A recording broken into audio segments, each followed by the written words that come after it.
this is the bill that they must pass in order to stay in power. They have it all wrong. We'll discuss what's in the House and Senate plans and whether Republicans have the votes with a point man on tax reform, Republican Chairman Kevin Brady. Then, after sweeping election losses this week, the GOP is now dealing with growing calls for Alabama Senate candidate Roy Moore to step aside. These attacks involve a minor. They're completely false and untrue. We'll discuss what it means for the special election with Chris Van Hollen, head of the Senate Democrats' campaign arm. Plus, President Trump on the world stage, taking his America First message abroad. We are not going to let the United States be taken advantage of anymore. We'll ask our Sunday panel about the president's trip to Asia and his latest comments about alleged Russian interference in the 2016 election. And our Power Player of the Week, a new high-tech museum for the good book. The Bible is, love it or hate it, it's just one of the great reads of all time. All right now on Fox News Sunday. And hello again from Fox News in Washington. We begin with breaking news. President Trump dealing with a new controversy when he seemed to suggest, after meeting with Vladimir Putin, he believes Putin's denial of Russian meddling in the 2016 election. White House correspondent Kevin Corke reports from the Philippines. As to whether I believe it or not, I'm with our agencies, especially as currently constituted with their leadership. I believe in our intel agencies, our intelligence agencies. In attempting to clear up confusion over whether he accepted Russian President Vladimir Putin's denials of meddling in the U.S. election last year, President Trump, to the surprise of many, repeated his belief Saturday that Putin was sincerely convinced that there was no meddling. I think it was very obvious to everybody. I believe that President Putin really feels, and he feels strongly, that he did not meddle in our election. What he believes is what he believes. However, U.S. intelligence agencies have long since concluded that there was meddling. The president's recalibrated explanation threatened to overshadow his final stop on this five-country Asia tour and followed a firestorm of criticism back home.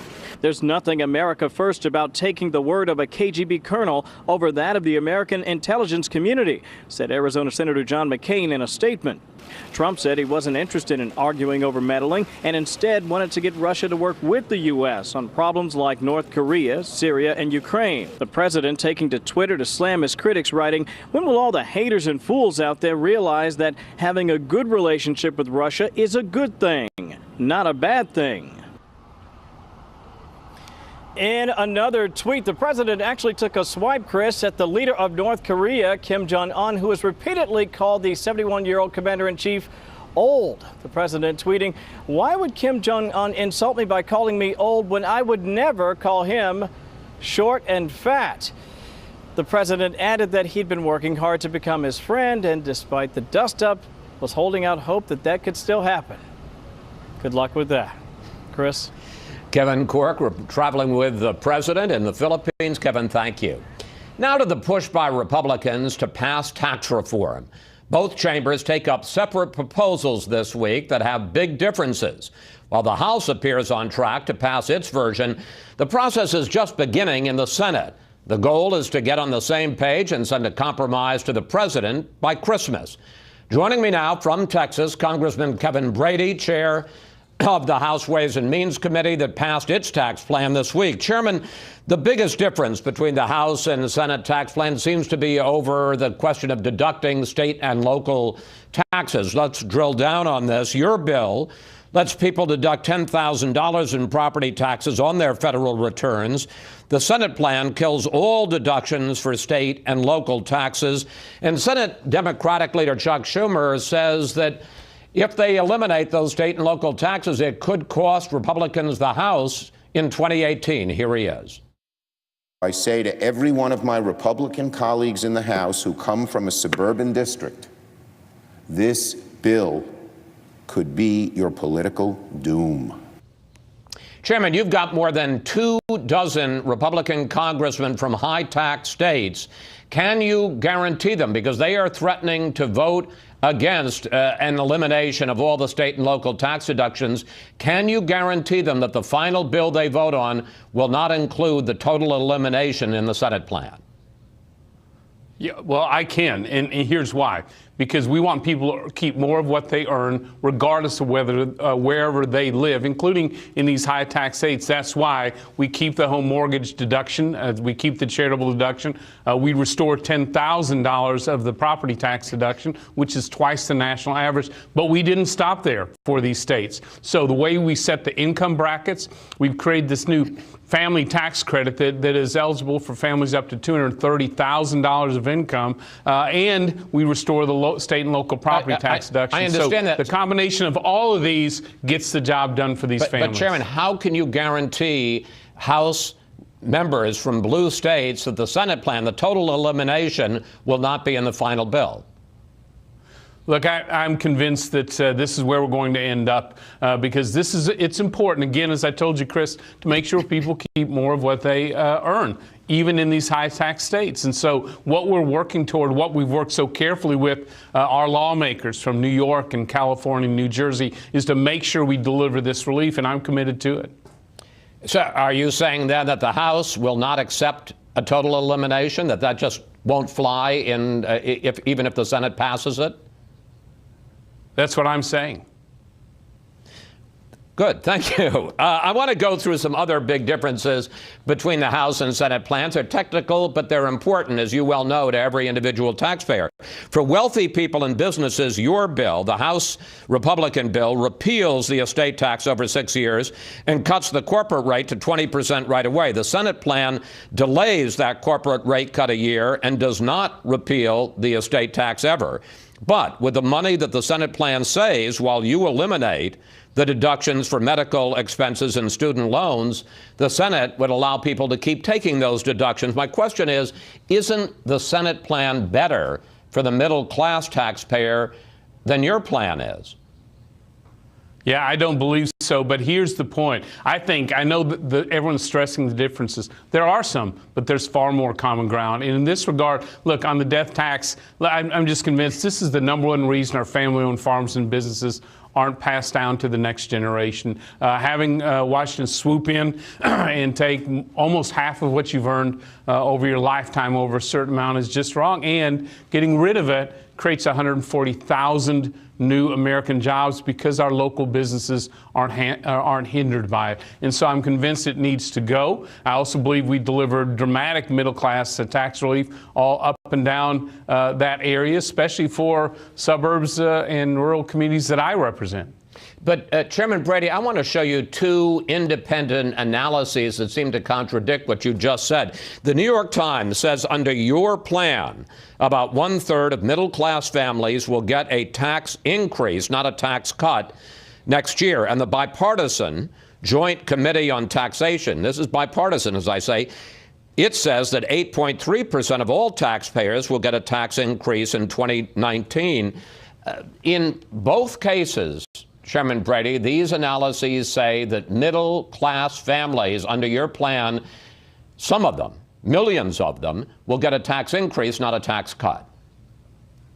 So here is where I strongly disagree. I believe there's tax relief all up and down the income level for families, regardless of what they earn. And Joint Committee on Taxation confirmed every income bracket sees a tax relief. And as for the New York Times analysis, look, they're describing an America that doesn't exist, one where the economy never grows and one where your paycheck stays stagnant no matter what happens. We know that's not the real world, both from the John F. Kennedy proposed tax cuts and from the Reagan tax cuts as well. When you get the tax code right, where our local businesses can compete and win anywhere in the world, when Washington takes less of what you earn, the economy does grow and paychecks do grow. And so I strongly disagree with analysis like the New York Times. But would you agree, and you're exactly right, that in all of these analyses, if you take each tax bracket, there is a net tax cut. But would you agree that there are going to be a sizable number of middle-class families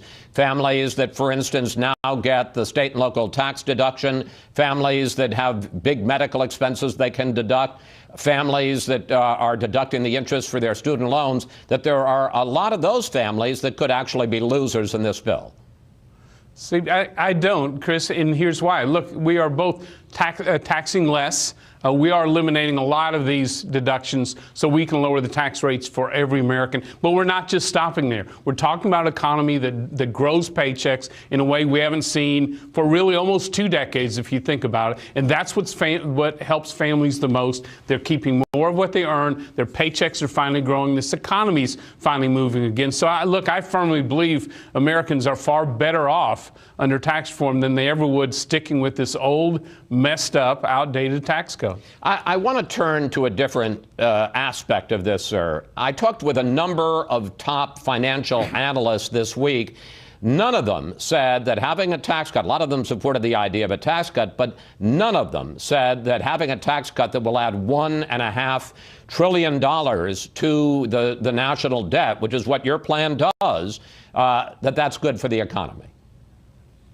Well, I have to tell you what, I disagree here. So during the Obama administration, they would add $1.5 trillion of deficit every year. That was to grow Washington. We're talking about the same amount spread out over a decade to grow the economy and grow jobs. This is a good investment. And in fact, if we just grow the economy slightly over the last decade's slow growth, you recoup the $1 trillion easily. And if we really get this economy moving, you recoup all of it plus more. So I will tell you the surest way to guarantee more deficits and more debt is just stick with the current tax code, stick with the current economy. I guarantee it won't be a good ending. It's time to change and challenge the status quo in this tax code. All right, let's talk about the prospects for all of this, because that's the bottom line. President Trump called into a meeting of Senate Democrats this week, and he reportedly said this.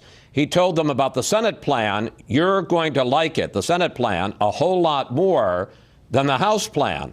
I don't have to remind you, because you lived through it, that after the House passed Obamacare repeal and replace, the president later said that he thought the plan was a little bit mean. Aren't you asking some of your members to take what's a tough political vote when the president may, in the end, after they vote that and you pass it, walk away from the House plan and support the Senate plan?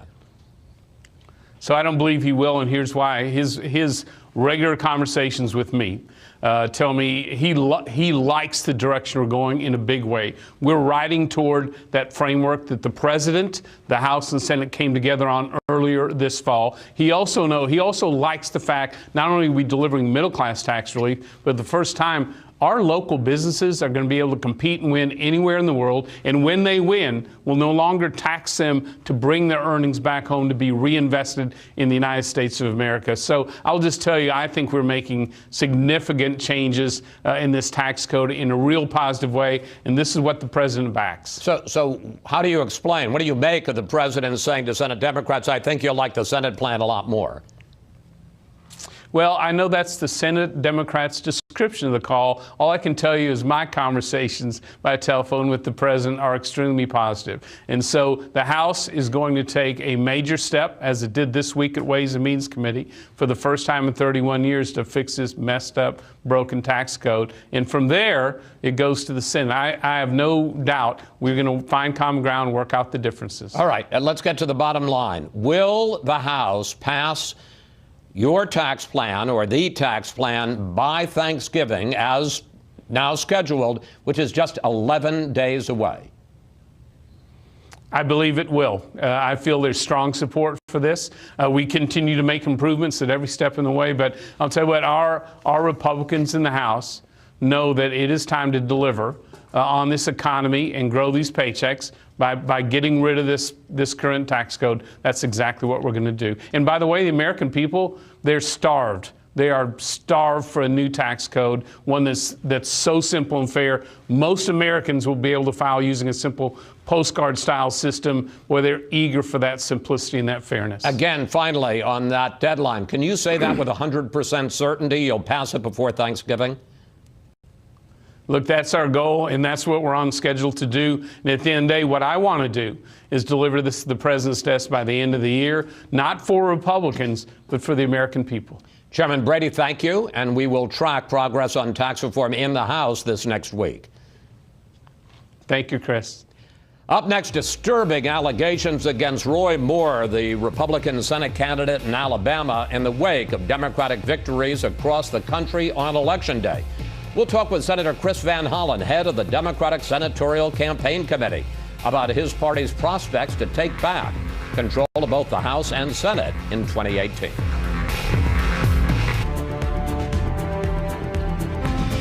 This week, allegations of sexual misconduct that date back decades surfaced against Alabama Senate candidate Judge Roy Moore.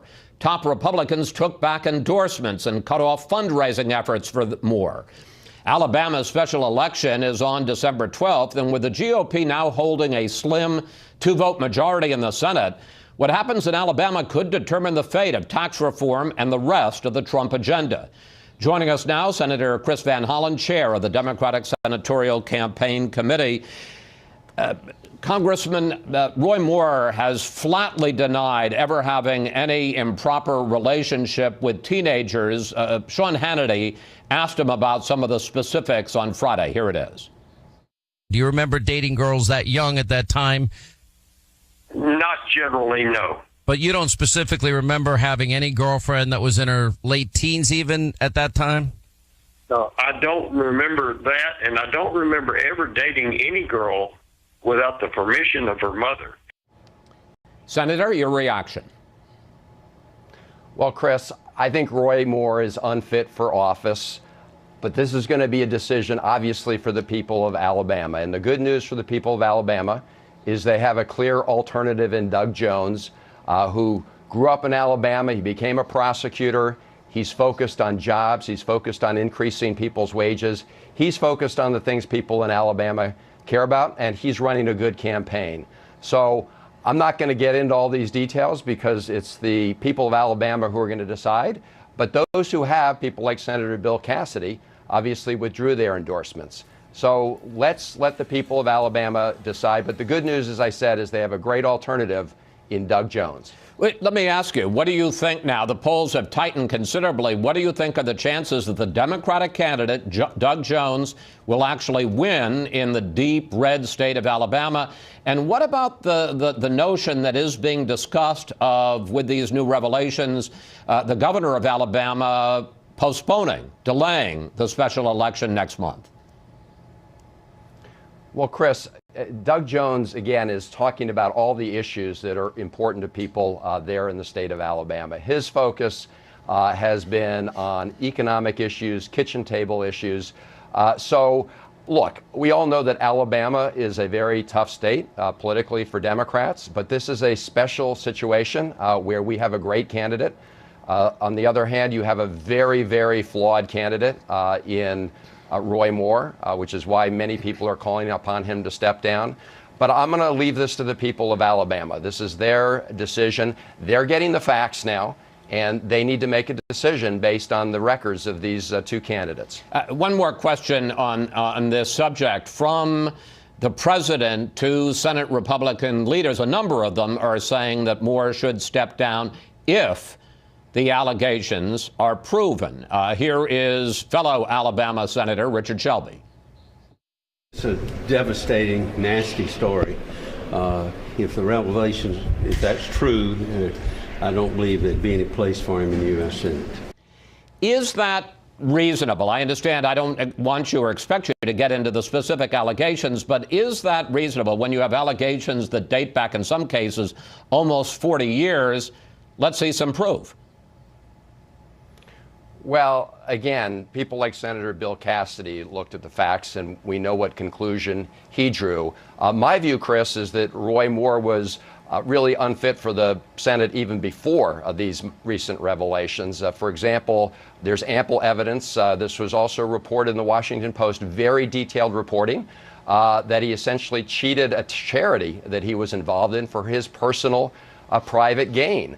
So again, there are lots of facts out there about these issues, and the people of Alabama will make up their minds. But I hope they will look at the facts, because you've got a candidate in Doug Jones who has been sticking to the issues that people really care about. Issues about health care, issues about tax policy that's going to impact the people of Alabama, educating the children in Alabama. Those are going to be the important issues. And I think Doug Jones has shown that he's a candidate who has a record that can actually help Alabama. But that's up to the state to decide. Understood.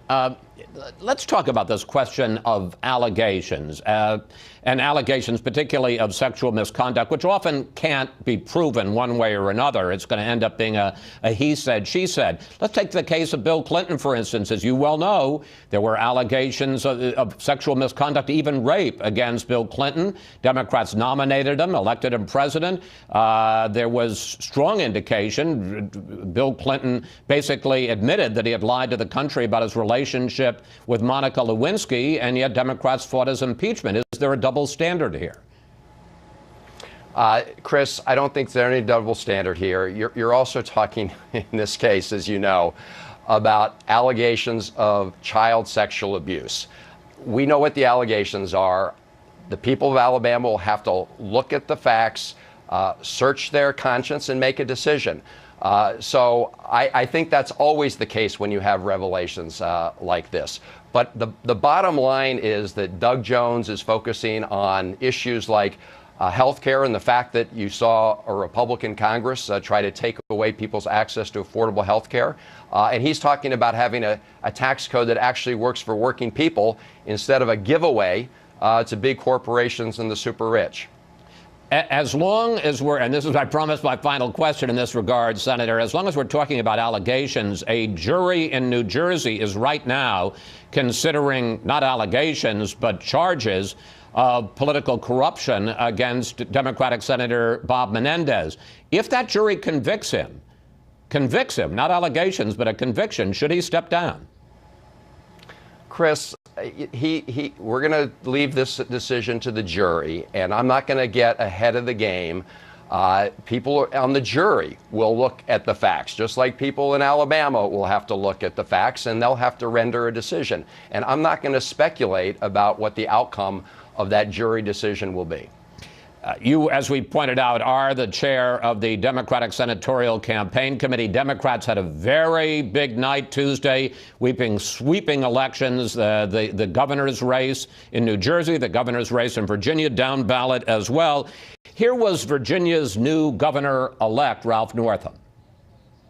Virginia has told us to end the divisiveness, that we will not condone hatred and bigotry, and to end the politics that have torn this country apart. Senator, is there a national message in the vote this week? There's certainly a message in the fact that you had a huge grassroots turnout in these elections. And it's not just that the Democratic won the candidate in Virginia, the governor's race, but the size of that margin and the scope of the victories, and victories across the country, including in Georgia, New Hampshire, Washington State, even some mayoral races in my state of Maryland. So it's that scope that showed really huge motivation and turnout. The question, of course, is whether that will be sustained. And I can tell you, a lot of people were really upset that Donald Trump and Republicans tried to take away their access to affordable health care. And they're going to be really mad if they try and pass this huge giveaway to big corporations that's going to be paid for by millions of middle-class families. So those are the kinds of things that are going to keep people motivated to come out. Well, let's talk in the time we have left about the tax plan, and let's talk first of all about the middle class. The vast majority of low and middle income Americans do not itemize their deductions. Doesn't doubling the standard deduction, doesn't that benefit? I mean, I certainly pointed out, as you heard me with Chairman Brady, that there are some people who are going to be hurt, but doesn't doubling the deduction dramatically help most low and middle income voters?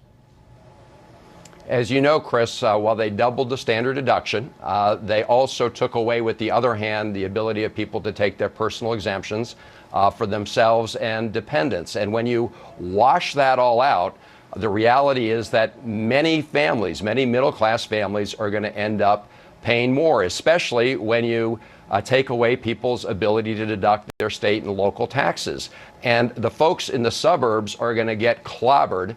As you mentioned in your earlier segment, the New York Times analysis, and they used, I believe, software from a more conservative group, concluded that almost half of middle-class Americans would actually be paying more. And they've looked at the Senate bill and concluded about a third of middle-class taxpayers would be paying more under the Senate bill. So that's why Paul Ryan, Speaker Ryan, and Mitch McConnell this week both had to walk back their statements where they had earlier said that there wasn't going to be any impact on middle-class taxpayers. In fact, millions and millions of middle-class taxpayers are going to pay more so big corporations can pay less. And folks in the suburbs are going to be particularly clobbered. All right, let me ask you, I got one last question, and it has to do with this issue of corporations. And you know, the Democratic line, and I've heard it from you, I've heard it from Nancy Pelosi and Chuck Schumer, this is a giveaway to big corporations. But you certainly have to agree that the U.S. corporate tax rate, which is 35%, which is, no question about it, the highest in the world, what's wrong with lowering it to 20%, which puts it in line with other industrialized nations in the world? What's wrong with making us more competitive? Won't that boost those corporations, boost growth, boost wages, boost jobs? So a couple things, Chris. First, you know that the effective U.S. corporate tax rate is much lower. Some people put it around 20% because corporations take a lot of these deductions. But we could do corporate tax reform, but we should do it in a way that doesn't boost the national debt by $1.5 trillion and still ask millions of middle-class taxpayers to pay for it. Do you know about a third of stockholders are foreigners, right? So you're now asking middle-class taxpayers to finance tax relief for people who are foreign stockholders. Corporations in America are making record profits. Wages are pretty flat. This notion that somehow we got to give another big tax break to corporations and it's going to trickle down and lift wages is disproven by what we're seeing right now. And in fact, as you know, the CEOs from around the country have been reporting that they're going to use that extra money for stock buybacks in their shareholders. So at the end of the day, this is a proposal where middle-class taxpayers in suburbs and other places around the country are going to be paying for the tax cuts of big corporations. That's just not right. Senator Van Hollen, thank you. Thanks for your time this week, and always good to talk with you, sir. Good to be with you. Up next, we'll bring in our Sunday group to discuss the key takeaways from the Democrats' big wins on Tuesday night. Plus, what would you like to ask the panel about Judge Roy Moore? What should the Republican Party do? Just go to Facebook or Twitter at Fox News Sunday. We may use your question on the air. Investigated more than any other person in this country. To think that grown women would wait 40 years to come right before an election to bring charges is absolutely unbelievable. GOP Senate candidate Judge Roy Moore fighting back against allegations of sexual misconduct and making it clear he has no intention of dropping out of the special election in Alabama next month.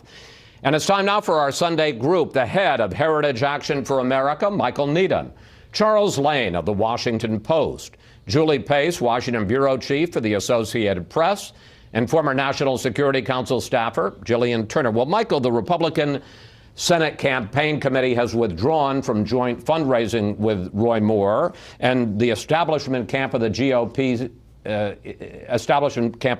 is saying this is what happens when you have Steve Bannon looking for challengers to Republican incumbents. Your reaction? Well, I think that would be rewriting history. I mean, I think what happened in the Alabama Senate primary was most conservatives were supporting Mo Brooks down there. He's somebody who did very well on the Heritage Action scorecard, on the Club for Growth scorecard. Laura Ingraham, we don't Sean need to Hannity, go back Mark to Mo Levin. Brooks. Let's talk about Roy Moore. Well, but I think it gets to something about the party. If the party is going to say we are going to always spend millions of dollars trying to defeat the legitimate conservative, the policy-focused conservative, because we want the person who will be most loyal to the current Senate leadership. And the Senate Leadership Fund, Mitch McConnell's super PAC, spent millions of dollars taking Mo Brooks out because they thought that Luther Strange had a better chance of beating Roy Moore. Should Roy Moore step down? I think that if these allegations are true, Roy Moore should step down. I think that if you say these allegations are true, I mean, in the Washington Post we're never article, going to have proof. Sure, the Washington Post article is pretty compelling. When Roy Moore tells Sean Hannity did a very hard-hitting interview on Friday that he generally did not date teenagers when he was in his 1930s. I think that Roy Moore is going to need to provide people more confidence that this isn't true because the evidence is pretty overwhelming. And if not, frankly, I think he's going to have trouble being seated in the Senate, even if he does win the election. And he also said as part of his defense that he never asked girls out without asking permission from their mother, which is a first, I have to say. Julie. Infuriating. That's why I was shaking my head. No, go ahead. That idea is infuriating, that somehow, had he asked the parents if he could go out with a 14-year-old and they had said yes, it would have been perfectly acceptable. I found that idea repugnant. Julie, on the record, President Trump is taking the position of most officials that if it's proven, then Moore should step down. Behind the scenes, what does the political team at the White House want to say? Well, both the political team at the White House and Republicans on the Hill are kind of at a loss right now because they don't have a good option. Absentee ballots have been printed. Roy Moore is going to be on the ballot no matter what.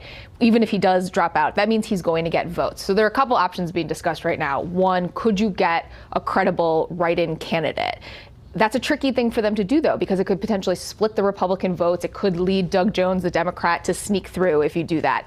There's been some discussion about the governor pushing off the election. No one seems to think that that's a great idea. It's generally not advised that you have governors stepping in to push back elections because the political situation for their party isn't good. The repercussions of that could be pretty difficult. And then to Michael's point, the third option being discussed is if Roy Moore does get through, should the Senate seat him? Again, it's a terrible option for Republicans. If this is the candidate who Alabama voters say they want, in spite of these allegations and in spite of everything else controversial that Roy Moore has done over the years, is it up to the Republican leadership here to say, no, we don't want him? So everyone I've talked to over the last couple of days in the Republican Party at the White House on this is really at a loss. They don't see a good way out on this. You talk about a Republican grassroots firestorm. You start not seating duly elected members. That would create the precedent for two of these options: one, pushing off the election, and two, having Republican leaders decide that they don't want to seat somebody who was elected. It's really dangerous no matter what party you're talking about here. We asked you for questions for the panel, and we got this on Facebook from Michael P. Mulhall. Has the mainstream media coverage been fair, or has Moore been unfairly prosecuted in the court of public opinion without the benefit of careful examination and due process? Chuck, you work for the Washington Post, which broke this story. How do you answer, Michael? I think the best answer to that is to look at the reaction of a number of Republican senators who are not, who you think of as people who uncritically read the Washington Post. We saw Richard Shelby, Bill Cassidy has been mentioned. They regard the story as, or the information in the story as very credible information. In fact, subsequent to the Post story, other news organizations have gone and asked the women the questions, and they've all repeated what they said. And independent corroboration from people who were told about these allegations simultaneously has come forward. I don't think this is a case of the mainstream media making up a story to get Roy Moore, although I will concede that will be an effective line of defense for Roy Moore among the Republican base in Alabama. And he is. And so is Steve Bannon. Yes, and Steve Bannon, going to Julie's point, I think Steve Bannon must be loving this, because what Steve Bannon is about is destroying Mitch McConnell and the quote-unquote Republican establishment. And in a weird way, if Doug Jones wins, that too is a win for Steve Bannon, because it just complicates Mitch McConnell's life and makes things more difficult. This is a guy who compared himself once to Lenin and said he wanted to destroy the state. And in that respect, I'd say he's making a little progress here. All of this, of course, happens in the wake of the shellacking that Republicans took around the country in last Tuesday's elections. Jillian, in the Fox News voter analysis of the Virginia governor's race. Women, let's put it up on the screen, voted for the Democrat Northam over the Republican Gillespie, women, by a margin of 19 points. If Roy Moore wins the special election next month and is seated in the Senate, won't that just add to Republican problems heading into the 2018 midterm? I think it will. And when it comes to Moore's conduct, I think whether or not he's ultimately exonerated or proven guilty, the whole episode bodes very poorly for the Republican Party at large, both in terms of their ability to legislate over the coming year and then win elections next year, because the party's effectively now, this past week, arguing amongst itself about allegations of assault of minors. It's a very serious and sort of horrible thing to have to hammer out in a few days before an election. But I think more broadly speaking, looking beyond this special election, I think the party's going to have to come to terms with, is this something that we are willing to prioritize over and above policy? Meaning, are we willing to put our principles aside in order to get to policy solutions that we can all agree on? And that's a question that I think the Republican Party has been grappling with since the 2016 general election. Unfortunately, the assault of women was a theme common during that time also. All right, we're going to have to take a break here. When we come back, President Trump wrapping up his long trip to Asia. What did he accomplish? And the latest controversy over Russian meddling in the 2016 election. To allow China to rape our country, and that's what they're doing. I do not blame China or any other country, of which there are many, for taking advantage of the United States on trade. A dramatic shift in Donald Trump's attitude towards China from the tough talk during the campaign to a much more conciliatory attitude these days. And we're back now with the panel. Jillian, we did see a big shift in President Trump's rhetoric towards China, especially on the issue of trade. Did he get played by the Chinese, or do you think that there's a strategy there? I think those two questions are not mutually exclusive, I don't think. He could have strategized, I'm sure he did, with his advance team every moment of this trip, especially the portion that was in China. To a certain extent, he could also get played by the Chinese government, and that Trump, as his presidential persona aside, seems to be somebody who is very committed to the idea of interpersonal relationships. He puts a lot of sort of heart and soul and a large stake into how he interacts person to person with other world leaders. And he seems to measure the bilateral relationship in accordance with that. Did the Chinese look at the bilateral relationship with the United States in the same way? Absolutely not. So whether or not he was played remains to be seen. But I think overall, there was a sort of coming to terms with the personalities at the top level of the relationship. There was also, Chuck, a dramatic contrast between President Trump and Chinese President Xi when it came to the speeches they made at the Pacific Summit in Vietnam. Trump was talking about bilateral trade with individual countries, while Xi was talking in the way that the U.S. used to about major regional multilateral deals.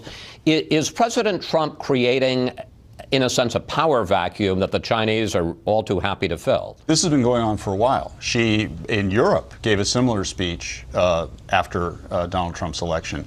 I think it's even bigger than that, Chris. I think the withdrawal of the United States from the TPP, when this period is written about later on, will be seen as a real watershed in the power balance in East Asia generally, the Asia-Pacific region generally, because as you know, this last week, the remaining countries that would have been in the TPP have decided to form a deal among themselves and in effect kind of deal with China and the United States separately. But let's not forget, rejection of TPP was basically bipartisan in this country. 2016, the American people pretty much voted pretty enthusiastically for two candidates, Bernie Sanders and Donald Trump, who were against TPP. This is one of those things that's not just about Trump. There's been a real sea change in the attitude of the American public about trade. Then there is Russia. After meeting with Vladimir Putin at that Pacific Summit in Vietnam, The president first seemed to suggest that he believed Putin's denials of any meddling in the 2016 U.S. presidential election. And later, as we showed you at the top of the show, Kevin Corke's piece, he, at a news conference, had to go to considerable lengths to say, no, he agreed with U.S. intelligence that there was meddling, not with Putin. Julie, let me bring you in on this. Do White House officials think that with the press conference that he got himself on the hook on the question of Putin and believing or not believing in Russian meddling? I think they feel better about that answer, but the mere fact that he had to do cleanup duty for a second day on this question, it remains confounding to people in the national security establishment, including people in the administration, that he can't get this answer right. Every time that Trump gets asked about this, particularly when he is discussing this matter with Putin, either on the phone or in person, his instinct always just seems to be a little bit off, and it turns what could be a simple question into a two-day story in the middle of this big foreign trip. And of course, it feeds the notion among his opponents that there's some reason why he always seems to be a little more generous to Putin, why he always seems to be at least willing to tolerate Putin saying we didn't interfere in the election when we know that U.S. intelligence agencies have concluded otherwise. And there was a slight dig still at the intelligence community in his answer today, where he said he sides with them, particularly under this leadership. Well, this leadership, which is his leadership, was not the leadership that came to that conclusion in the end of the Obama administration. Well, he trashed the old leadership, the Obama leadership, Clapper and Comey and John Brennan. He called them all political hacks. So, and none of that goes over well with the intelligence community, which really views itself as kind of outside of politics, despite the fact that they have politically appointed leaders. They view themselves as people who are making independent assessments regardless of who's in the Oval Office. Let's turn to what was, at the beginning of the trip, supposed to be the big issue and was a big part of the trip, and that's North Korea. The president repeatedly urged Pacific nations to rally together to oppose the Kim regime. Here he is. The future of this region and its beautiful people must not be held hostage to a dictator's twisted fantasies of violent conquest and nuclear blackmail. Michael, do you see anything specific that the president accomplished? He made a bunch of speeches calling out the regime. Sometimes he was kind of bad cop, sometimes good cop, but he was always saying we got to stop the nuclearization of North Korea. Did you see anything specific, though, that indicates that he may have made some progress in this area? Sure. I think he went over and, first of all, continued to emphasize and strengthen our relationship, both with Japan and Korea. In his speech in South Korea, he said that South Korea will always be an ally of the United States for a long time, and we should say reciprocally, the United States will be an ally of South Korea for a long time. So I think it's important as we deal with the North Koreans to solidify those two relationships. I think he made it clear that America is not looking to preemptively go into North Korea to do anything, that Kim Jong-un should know that and put that into his calculation, but that we're also going to be strong, and that our policy towards North Korea is going to rely on ballistic missile defense, on strong sanctions, and on keeping pressure on the Kim regime. So I thought, did he make groundbreaking progress that will go down in the history books? Obviously not, but I thought on each of those things he made the important incremental progress that's necessary to keep pressure up and to get to a better outcome. Jillian is our foreign policy expert on this panel, and I don't mean to insult the rest of you, but she was on the National Security Council staff. Where do you think the Trump trip leaves U.S. relations in the Pacific, and particularly on the questions of China and North Korea? Well, the way I looked at the trip was it was really a trip in two parts, and the first part of the trip had this, as Michael alluded to, this emphasis on multilateralism, on projecting American strength and military prowess. That was why the president chose to do his first stop at Pacific Command. I think that was a direct messaging campaign for Kim Jong-un. The second part of the trip, unfortunately, it was all about the Trump doctrine, America first, that goes to the trade points. But the specter hanging over that ended up being Putin. And I think if the president had actually had a bilateral meeting with him at APEC, it would have helped put a lot of this to bed. If he had had an hour with the president and was able to actually take him to task on meddling rather than just asking him in an offhanded way about the 2016 general election, we might have something that would enable us to move forward. The American people, the American voters. But unfortunately, we didn't have that opportunity. It was a missed opportunity. All right. Thank you, panel. See you next Sunday. Up next, our Power Player of the Week, a new museum dedicated to the best-selling book of all time. children's museums, dinosaur museums, science museums, art museums. There wasn't a museum for the Bible, and that's the reason we built it. Welcome to Washington's newest attraction, and it's like nothing you've ever seen. The Museum of the Bible. Inspiring, informative, and downright entertaining. Oh, can you see the photos? Oh. Kerry Summers is the museum's president. It's where we are as a world right now. If it's not engaging, interesting, interactive, then many people just walk right by it, no matter how good it is. So yes, there are 3,100 items on display, many of them remarkable. From fragments of the Dead Sea Scroll to the handwritten poem Julia Ward Howe wrote in 1861 that became the words to the Battle Hymn of the Republic. This truth is marching on.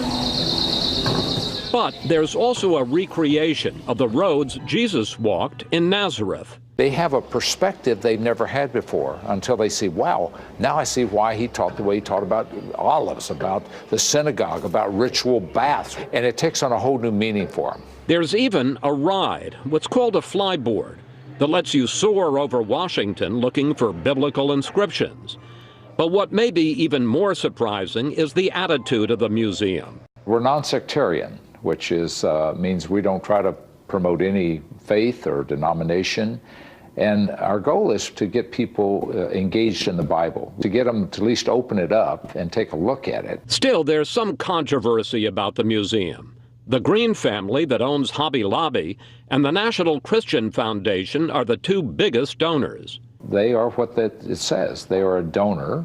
They have not tried to direct the project. They have not tried to interject their personal points of view at all. Some critics say this museum is really an evangelical outpost to Congress. Yeah, that's a fun one because all you got to do is come in. And if you're here an hour, you realize it's not.